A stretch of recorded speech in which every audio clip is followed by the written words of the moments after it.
Understanding in Thin Air, an English idiom explained. Hello, everyone. Welcome back to our channel. Today, we're diving into the fascinating world of English idioms, focusing on the phrase, in thin air. This expression is a gem in the English language, often sparking curiosity among learners.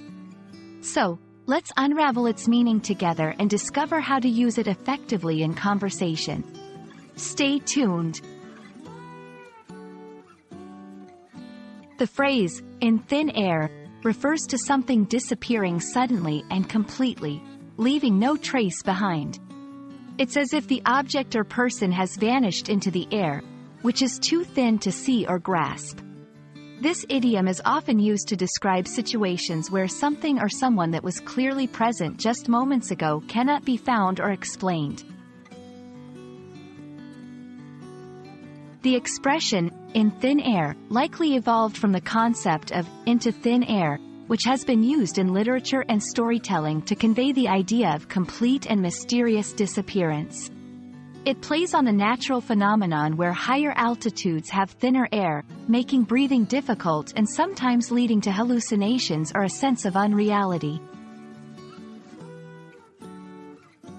To grasp the idiom's usage, let's look at some examples. The magician made the dove disappear in thin air, leaving the audience in awe. I had my keys a second ago, but now they've vanished in thin air. These examples show the idiom's flexibility in describing both literal and figurative disappearances. There are a few expressions similar to in thin air that you might find interesting. Out of thin air, this means creating something from nothing, emphasizing the sudden appearance of something rather than its disappearance. Disappear off the face of the earth, used to describe someone disappearing completely and without a trace. Similar to in thin air, but more dramatic.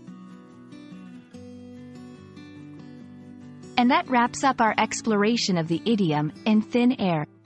We hope this video has shed light on its meaning and usage, enriching your English language skills. Remember, idioms are a window into the culture and creativity of language, so don't hesitate to use them in your conversations. Thanks for watching, and see you in our next video.